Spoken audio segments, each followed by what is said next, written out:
नमस्कार, मैं आकाश कुमार और आप देखना शुरू कर चुके हैं भैया जी गजब। जिस तरीके से पाकिस्तान के खिलाफ एक लड़की जो कि महज 19 साल की है, शर्मिष्ठा नाम है उसका, उसने पाकिस्तान के खिलाफ बोला, बॉलीवुड के खिलाफ भी बोला, क्योंकि बॉलीवुड को जब भारत देश के साथ खड़ा होना चाहिए था उस वक्त बॉलीवुड ठेंगा दिखा के भाग चुका था ताकि पाकिस्तान के जो फॉलोवर्स हैं वो कम ना हो जाएं।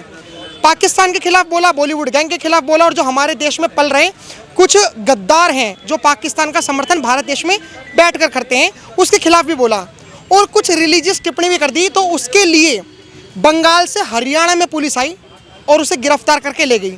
नमस्कार सर, नाम क्या होगा आपका? देखिए, मेरा नाम है रमेश झा। क्या लग रहा है कि शर्मिष्ठा को सही अरेस्ट करा गया, गलत अरेस्ट करा गया? गलत किया गया। दूसरी बात है, जो हरियाणा पुलिस को बिना सूचना दिए वहाँ पे आकर उसे अरेस्ट कर लिया जाता है, क्या दायित्व नहीं बनता है वहाँ के पश्चिम बंगाल की पुलिस को पहले लोकल थाने को सूचना दे, लेकिन बिना सूचना दिए वहाँ से अरेस्ट किया जाता है। जानते हैं, हिंदुस्तान में मैं एक चीज़ बता दूँ आपको, हिंदुस्तान में जो मतलब यहाँ के जो मुसलमान हैं वो 4 तरह के मुस्लिम सक्रिय हो जाते हैं हिंदुस्तान में।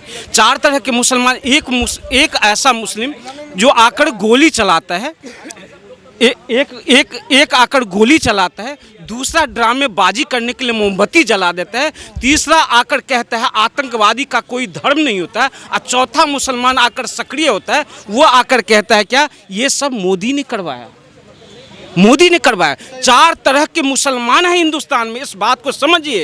इन लोगों की एक ही काम है, ड्रामा करो, नाटक करो, यहाँ की सनातन व्यवस्था को नष्ट करो, बर्बाद करो, इसके अलावा और कोई काम नहीं। जानते हैं, दूसरी बात, मुझे जब हम देश की बात करने लगते हैं ना, हमें आकर लोग कह देते हैं अंधभक्त बोल के चल देते हैं। मैं कहता हूँ वही लोग अंधभक्त हमें कहता है जिनके इरादे नेक नहीं, जिनके बाप एक नहीं, जिनके बाप एक नहीं, वही यहाँ आकर हमें अंधभक्त करके बोल के चले जाते हैं। तो इसलिए मैं कहता हूँ जो यहाँ पे केवल ड्रामेबाजी, और हिंदुस्तान में अब जो है अगर किसी दूसरे, देखिए, और ये ओवैसी की पार्टी के पठान जो है, बारिश पठान, वो कई बार इस तरह के अब मेरे को एक बात बताइए, जो शर्मिष्ठा ने कहा वो सही कहा या गलत कहा? उस बेचारी के ऊपर ऐसी कार्रवाई होनी चाहिए थी जिस तरीके से ऐसा करा जा रहा है कि जैसे वो देशद्रोही है। देखिए, सबसे पहले तो शर्मिंदगी की बात यह है जो हमारे सुप्रीम कोर्ट को संज्ञान लेना चाहिए। कहीं की भी पुलिस किसी को भी अरेस्ट करने जाती है तो सबसे पहले वहाँ के लोकल थाने को इन्फॉर्म करती है ना, जो कि नहीं किया गया। एक गैर कानूनी, एक गैर संवैधानिक तरीका है जो कि नहीं होना चाहिए था, और ये किया गया है। वहाँ के इलेक्शन आ रहे हैं, हमारे प्यारे प्यारे मासूम मोमिन भाइयों को, इन्हें मासूम इसलिए कहना पड़ता है कि दूसरों के ऊपर कुछ भी जुल्म कर देंगे, दूसरों की कितनी भी ब्लास्फेमी कर देंगे, मगर इनके ऊपर जब आएगी बात तो ये सुई भी इनके चुभ गई ना, एक नोक भी, तो इन्हें ऐसा लगेगा जैसे किसी ने उठाकर कुल्हाड़ी मार दी है। नहीं, आप ऐसा मत कहिए। ईद के बारे में अगर आप हिंदू हैं या आप किसी और धर्म से ताल्लुकात रखते हैं तो आप ऐसे मुस्लिमों के बारे में कैसे कह सकते हैं? आपका नाम क्या होगा? नहीं, मैं मुस्लिमों से आता हूँ मेरे भाई, मैं एक्स मुस्लिम हूँ। आपका नाम क्या है? इमरोज आलम। इमरोज आलम जी, मैं एक्स मुस्लिम हूँ, इमरोज आलम मेरा नाम है, और इमरोज आलम के नाम से मैं लिखता हूँ, एक राइटर शायर हूँ। वैसे नाम तो मेरा आईडी का दूसरा है, सरफराज अहमद। लेकिन ये जो शर्मिष्ठा के ऊपर आरोप लगाया है, जो 72 वर्जिन हूरें के बारे में कहा था, अरे भैया कहाँ उसने गलत कहा था? उसने क्या गलत कहा था? ये सारा का सारा टोटल तो लिखा हुआ है। 72 हूरें होंगी, और कैसी होंगी? 130 फुट की होंगी। 70 हजार कपड़े, 70 हजार कपड़े पहने हुए होंगी, अंदर से गुद्दा झांक रहा होगा, यानी उनका नंगा जिस्म देख रहा होगा। ये बातें अगर बोले तो ब्लास्फेमी होगी। एक मिनट, ठीक है सर, और ये बात मैं कंप्लीट कर दूं, डालना जरूरी है। अगर वो ये कह देती, कोई ये कह दे अल्लाह देखिए तुम्हें मोटी मोटी छातियों वाली हूरे देगा, तो कितनी बुरी लगेगी। ये सूरह नबा की, सूरह नबा 78 चैप्टर, उसकी 33 आयत, 33 आयत साफ तौर से कह रही है, क्या कह रही है? अल्लाह जन्नत में मोटी मोटी छातियों वाली आयत वो देगा, हूर देगा। उसके आगे ये भी तुम्हें शराब पिलाएगा, भरे हुए प्याले होंगे तुम्हारे लिए। ये सारी अय्याशी होगी। अगर उसने कह दिया था एक वेश्यालय, तो क्या गलत कह देता भाई? लिखा हुआ है, एक आदमी अब सेक्स करने जाएगा, हम बिस्तरी के लिए जाएगा जन्नत में एक हूर के पास, तो 70 साल का एक शॉट होगा, 1 शॉट। ये लिखा हुआ है, ये लिखा हुआ है। एक बार वर्जिन, उसने वर्जिनिटी के लिए कहा था ना, एक बार वर्जिन, फिर से वो वर्जिन हो जाएगी, फिर से हो जाएगी, लिखा हुआ है। शर्मिष्ठा ने, मैं उसे जानता नहीं उस लड़की को, उसकी हाँ जबान पे, भाषा पे एक बार को मैं आपत्ति उठा सकता हूँ कि हाँ यार तुमने ये लैंग्वेज यूज़ नहीं करनी चाहिए थी, मगर बोला क्या गलत है? हमारी बहन नुपुर शर्मा ने तो ऐसी गाली भी नहीं दी थी, उन्होंने तो ऐसी गाली भी नहीं दी थी, मगर उनके साथ क्या किया? सरतन से जुदा के नारे, उनके साथ सरतन से जुदा के नारे, मेरे ऊपर जो है धमकियां दिन रात आ रही है, सरतन से जुदा के नारे, केवल इसलिए, सिर्फ इसलिए इस्लाम की सच्चाई जो बता रहे हैं। अरे भैया सच सुनने के आदी क्यों नहीं हो तुम? ठीक है अंशु भाई, हमारे एक वक्त में 2009 में MF हुसैन नाम के व्यक्ति हुआ करते थे जो सीता माँ की नंगी तस्वीरें बनाया करते थे। हमारे देश में आज भी मौजूद वो लोग हैं जो भगवान राम जी की तस्वीरों पर पेशाब करते हैं। हमारे देश में वो भी लोग हैं जो आज ये कह रहे हैं कि गलत कर रही है शर्मिष्ठा। जो सरकार TMC की सरकार है बंगाल में, उन्हीं के ही एक नेता शिवलिंग के ऊपर कोंडम चढ़ाते हैं और ऐसी फोटो वायरल करते हैं, उनके ऊपर तो कार्रवाई नहीं होती। आखिर उस बेचारी 19 साल की लड़की की गलती क्या थी? क्या पाकिस्तान का विरोध कर दिया ये गलती थी? वही रही होगी ना सर। आज आप एक बात बताइए, इस देश में हिंदू होना मेरे ख्याल से अभिशाप है, यही हमें देखा जा रहा है। आज आपको मतलब देख लीजिए, ममता बनर्जी से शुरुआत करते हैं। आपने तो एक जो कॉन्डम का जो बात बोला, वो भी TMC के सांसद ने ही किया था, महादेव के ऊपर में कॉन्डम चढ़ा दिया था और किसी ने कुछ नहीं बोला। और तो क्या बोलते हैं, ममता बनर्जी ने उसे TMC का MP का वो टिकट दे दिया। ममता बनर्जी खुद महामृत्यु कुंभ कहती है महाकुंभ को, तब कोलकाता पुलिस क्यों नहीं अरेस्ट करती है ममता बनर्जी को? नॉर्थ 24 परगनास में इतने दंगे हो जाते हैं, मुर्शिदाबाद में इतने दंगे हो जाते हैं, लोग हिंदू पलायन कर जाती है, मगर पकड़ा कौन जाता है? वहाँ का हिंदू पकड़ा जाता है, उसी को जेल में डाल दिया गया कि वही कल्प्रिट है। मैंने हिंदू को भगाने में हिंदू ही कल्प्रिट है, सोचिए। अरे आज इस देश में स्टालिन जैसा लोग, मुझे नाम भी नहीं पता और मुझे नाम जानना भी नहीं है, जिसने हमारे सनातन धर्म को कीड़ा मकोड़ा कहा था, उदयनिधि स्टालिन, वही एड्स कहा था।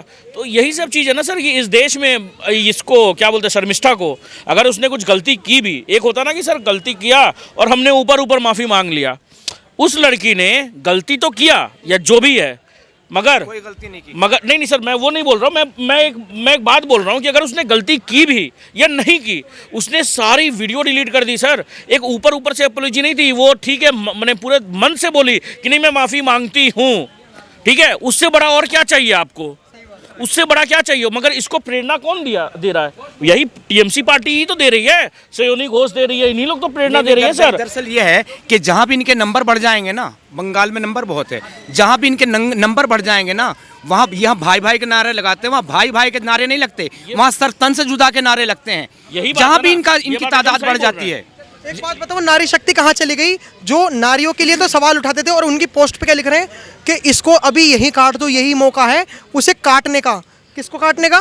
शर्मिष्ठा को। सर सुनिए, ये चीज़ बस इंडिया में ही हो सकती है। यही नेहा सिंह राठौर जो है, उसके खिलाफ में क्यों ऐसा कुछ नहीं होता है? आज सुप्रीम कोर्ट दोगली बातें कर रहा है कि नहीं कर रहा है? सुप्रीम कोर्ट आज बोलना चाहिए, आज हमें बोलना नहीं चाहिए, मगर सुप्रीम कोर्ट जब नुपुर शर्मा के अगेंस्ट में क्या बोलती है कि नहीं उन्हीं के कारण दंगा भड़क रहा है, और कुणाल कामरा के केस में क्या बोल दिया, नहीं फ्रीडम ऑफ स्पीच होना चाहिए, कुछ भी हो फ्रीडम ऑफ स्पीच तो रहना चाहिए। मुनव्वर फारूकी जो हमारे देवी देवताओं को गाली देता है, महादेव को गाली देता है, गणेश भगवान को गाली देता है, सीता जी को गाली देता है, वो आज फ्रीली घूम रहा है, कंपटीशन टू कंपटीशन कर रहा है, वो जीत भी रहा है। आज बताइए नुपुर शर्मा कहाँ है? हम मैंने बहुत कम उनको देख पाते हैं नुपुर शर्मा को कि सच में वो कहाँ पे है। आज मतलब हिंदू होना इस देश में अभिशाप हो ही रहा है ना सर। निशिकांत दुबे जब कहते हैं कि show me the face I will give you judgement, मतलब जो मस्जिद की कागज़ है वक्फ बोर्ड के अनुसार, वो सुप्रीम कोर्ट कह देते हैं कि भाई वो कहाँ से लाएंगे, 400-500 साल पुरानी, मगर राम जन्मभूमि की बोलते हैं कि हमें प्रूफ दो खाओ। तो सर दोनों में तो कॉन्ट्रडिक्शन खुद सुप्रीम कोर्ट कर रहा है। सर मैं बहुत देर से लोगों को सुन रहा हूँ, लोग सब अपने विचार रख रहे हैं, मगर किसी ने भी ये नहीं बोला, उस लड़की ने अपने देश को महान बताया, ब्रेव बताया। ठीक है, ब्रेव बताया। सुनिए मेरी पूरी बात सुन लीजिए ना, फिर उसके बाद बोलना।